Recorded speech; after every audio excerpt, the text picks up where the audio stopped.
Mas mabilis na biyahe mula Quezon City papuntang Parañaque City dahil sa 5 bagong dagdag na mga stations ng Phase 1 LRT1 Cavite Extension Project.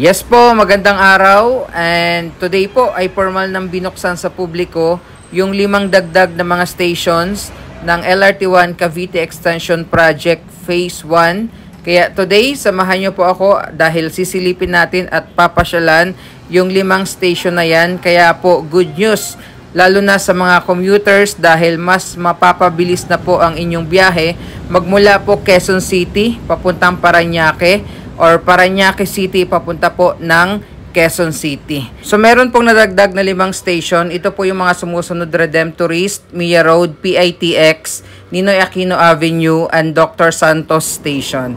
So mula nga dito po sa may EDSA Station ng LRT1 ay sasakay tayo. Then pupuntahan natin yung pinakaunang dagdag na station dito po sa may bandang Asiana City. So yun po ang Redemptorist or Asiana Station.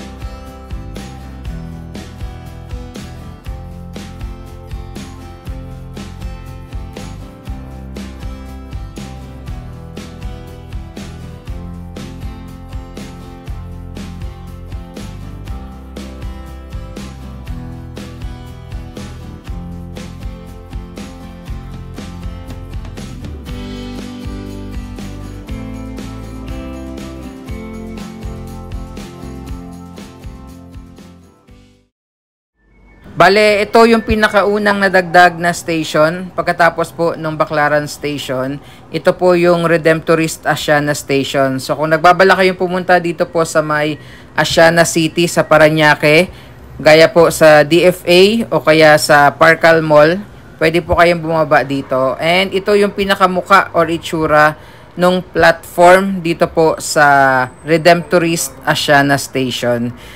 Kung nakikita nyo yung kulay dilaw, yan po ay intended para sa mga PWD nating mga kababayan, lalo po sa mga bulag.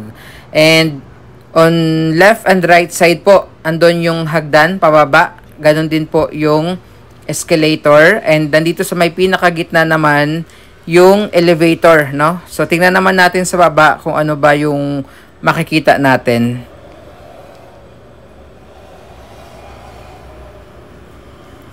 Okay, so dahil nga unang araw na binuksan ito sa publiko, ayan, wala pa masyadong mga pasahero, at the same time wala po kasing pasok today ang mga estudyante. So, ayan po, paakyat or pababa, pwede kayong dumaan dyan. Andyan yung escalator and andyan yung hagdan. Tapos, ayan, kita nyo yan, yung mga kulay dilaw na nandyan po sa pinaka-flooring. Yan po ay intended para sa mga PWD nating mga kababayan. So, very PWD friendly itong mga nadagdag na 5 stations po ng LRT1 Cavite Extension. So, meron din diyang CR at iba't iba pa pong mga facilities. So, this one naman po ay papunta, kung papunta kayo ng QC. So, yung pinakadulo nito ay Fernando Po Junior Station. So, basically, ito yung itsura ng Redemptorist Asiana Station. So, palabas na tayo and papakita ko naman sa inyo kung ano yung muka sa labas po ng Redemptorist Asiana Station. Ayan po.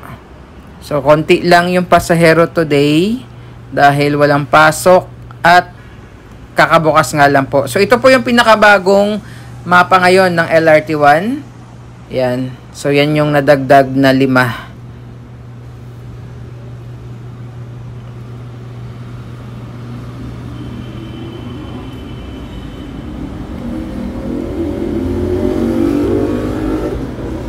And then, ayan, paglabas natin, ito naman po yung makikita nyo. Ayan, so isa sa akin nagandahan dito, merong overpass na pwede kayong tumawid, no? Papunta doon sa may kabilang side nitong kalsada. So, kung manggagaling kayo dito sa station, patawid doon sa kabila, no? Pwede kayong dumaan doon sa overpass. Ayan po, ang Redemptorist Station. Tapos, ito naman, yung way, kung nagbabala kayong pumunta dito sa may Asiana City. So, lakad lang po kayo dito, no? Kanan, then diretso, then kanan ulit po. Yun na po yung papasok dito sa may Asiana City. Akyat tayo ulit, papunta doon sa platform dahil pupunta na tayo doon sa next station. So, kung kanina po, sumakay tayo ng elevator galing doon sa platform pababa. This time naman po, galing dito sa baba, paakyat sa platform, sumakay tayo dito sa escalator. Pero may option din kayo, pwede kayong maghagdan. So, may 3 kayo pong pagpipilian, no? Pwede kayong maghagdan, pwede kayong mag-escalator, and pwede rin kayong mag-elevator. So, ito, punta na tayo sa next station, which is yung MIA Station.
Nakarating na tayo sa MIA Station. So, welcome po sa pangalawang station na nadagdag dito sa Phase 1 ng LRT1 Cavite Extension Project. Siyempre, sightseeing muna tayo dito sa taas. Ito po yung makikita ninyo.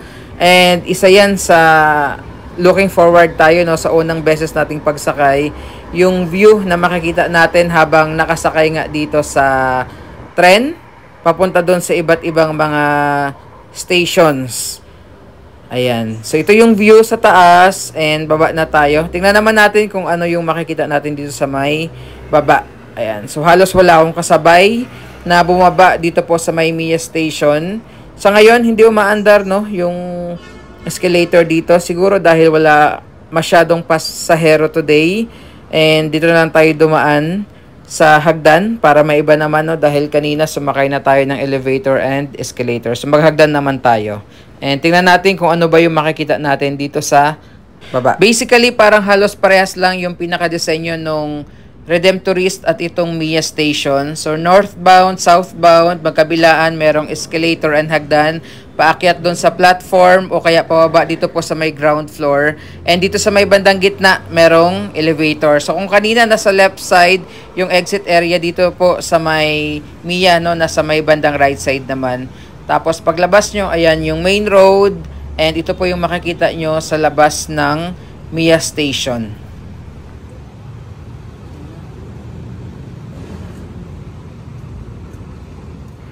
So this time naman, sakay tayo ng elevator paakyat dun sa platform dahil papunta na tayo dun sa next station which is yung Asia World or PITX Station.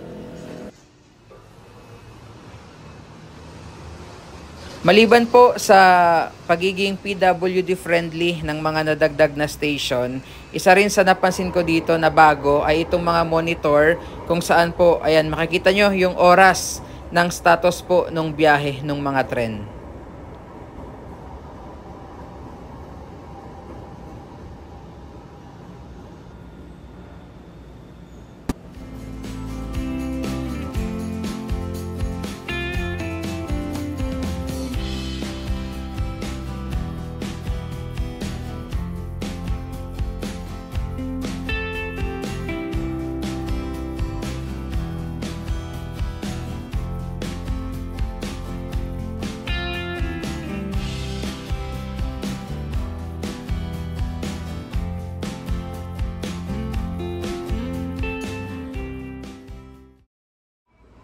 Nandito na tayo sa pangatlong nadagdag po na station dito sa LRT1 Cavite Extension Project Phase 1. Ito yung Asia World Station or tinatawag nilang PITX Station dahil ito po ay directly connected nga dito sa PITX. So, pag exit nyo dan, merong mga buses, merong mga jeepney na biyahe sa iba't ibang lugar po, no? Dito sa Metro Manila or sa Karatig probinsya dito po sa Metro Manila. So, yan yung pinaka itsura ng platform dito. And, merong hagdan dito pataas. So, kung gusto nyo pong mag-exit dun sa may kabilang side, so, pwede kayong dumaan dito sa may bandang taas. Pero tayo po, dito tayo exit dahil sisilip lang tayo saglit dito po sa may PITX.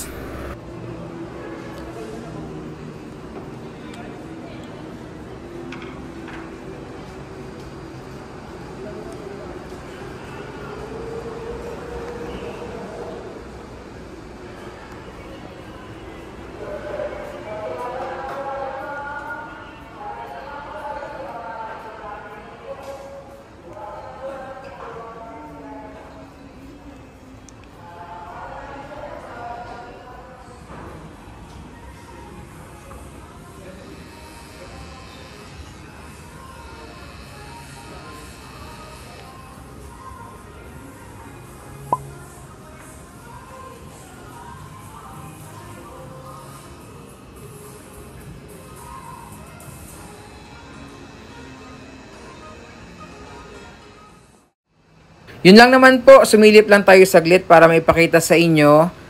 And balik na tayo dito sa may platform. Sakay ulit tayo ng tren. Papunta na tayo doon sa next station or yung pang-apat na station po na nadagdag, which is yung Ninoy Aquino Avenue Station. So kung mapapansin nyo, kumpara doon sa first two stations po na napuntahan natin, dito talaga mas madami ang bumababa and sumasakay dahil nga nakakonekta ito dito sa PITX. Ayan. So, while waiting po sa next train na dadating, ayan, pakita ko muna sa inyo yung ibaw nyo pang makikita dito sa paligid po ng PITX station.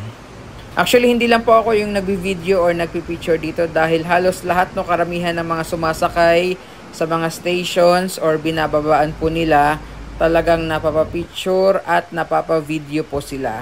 So, ito yung sinasabi ko kanina na kung gusto niyo pong mag-exit dito sa may kabilang side, so dito po kayo dadaan. Ayan po. So biyahe na tayo, no? Papunta dun sa next station.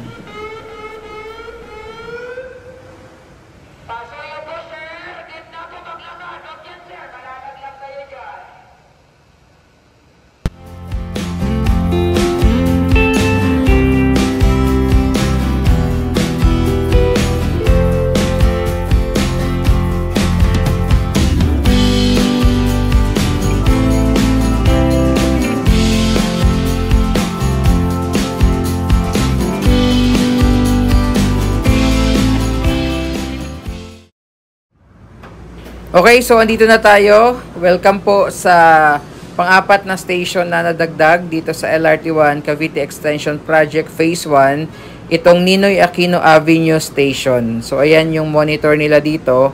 Isa po sa makikita nyo dito pag pababa kayo ay itong Parañaque River. Ayan. And lakad muna tayo, no? Tingnan natin yung mga makikita naman natin dito sa Ninoy Aquino Avenue Station.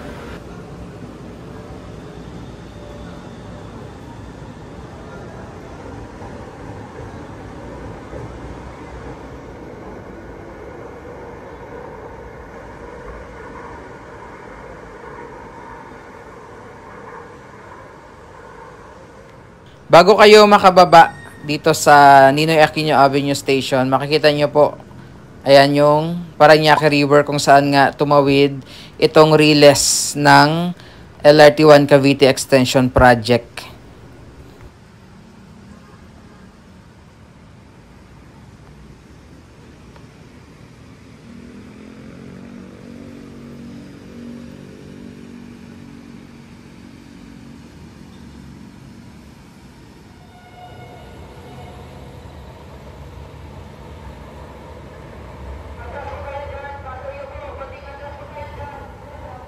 Pababa na tayo dito sa Ninoy Aquino Avenue Station. So, hindi working dito yung escalator. Kaya, maghagdan na lang tayo. Though, working naman po yung elevator kasi nga sumilip tayo dito sa may Parañaque River.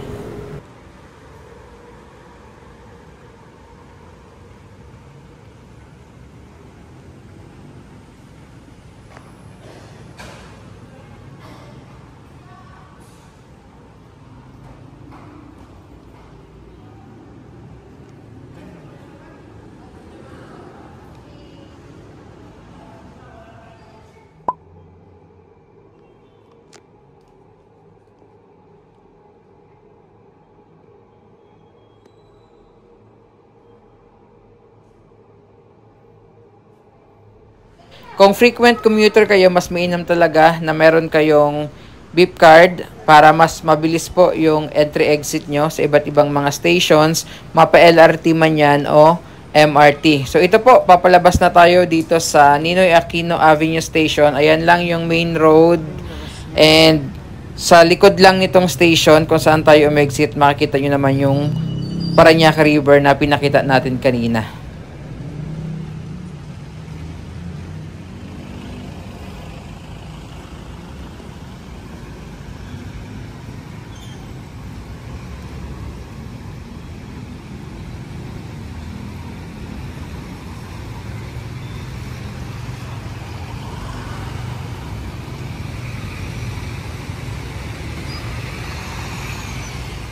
Balik tayo dito sa platform dahil sasakay ulit tayo ng tren.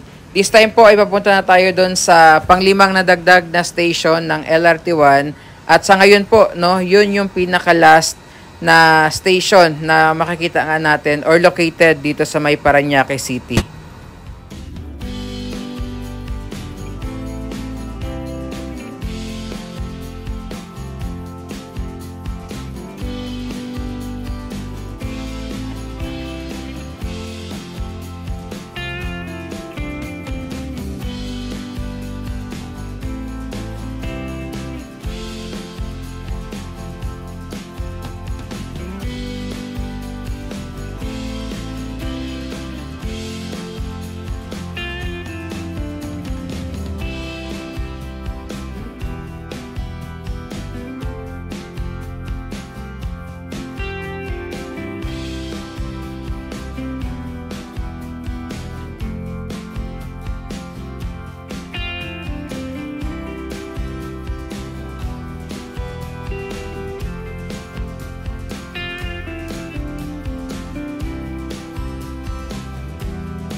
Talagang effort kung effort po yung vlog natin today. Andito na tayo sa last station or yung panglimang station po na nadagdag dito sa LRT1 Cavite Extension Project Phase 1. Ito po yung Dr. Santos Station. So, Cavite Extension Project siya pero sa ngayon po hanggang dito pa lang yung station sa may Parañaque City. And pakita ko naman sa inyo yung itsura ng pinaka-platform dito sa may Dr. Santos Station po.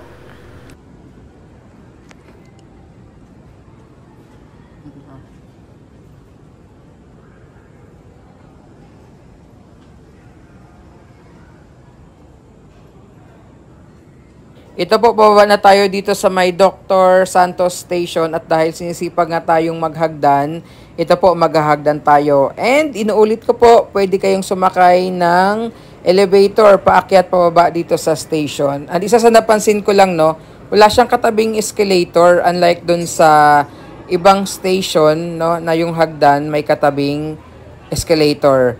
So ito yung pinakalas na station if papunta kayo dito sa may Parañaque, and first station naman kung papunta kayo ng Baclaran, ng Manila o kaya ng Quezon City. Ayan, so may public toilet, may lactation room kahit dun sa ibang station naman po.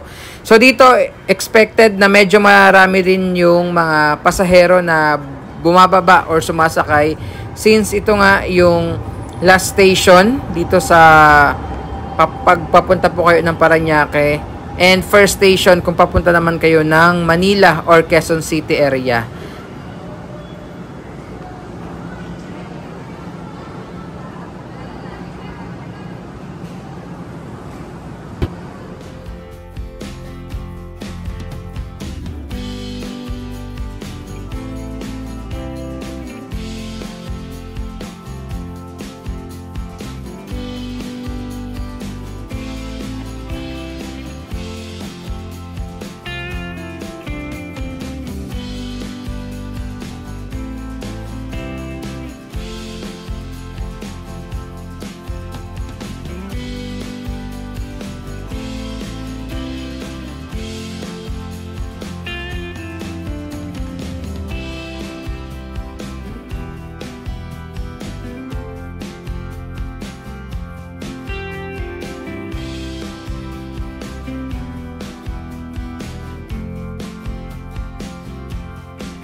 So finally, nakalabas na tayo dito sa Dr. Santos Station. So yan po yung 5 station na nadagdag dito sa LRT Line 1. Isa lang po yung masasabi ko, napakalaking bagay and tulong nitong mga ganitong proyekto, lalo po sa mga commuters gaya ko. So hopefully po ay nag-enjoy kayo sa ating vlog today. Maraming salamat, God bless, and ingat po tayong lahat. Maraming salamat po.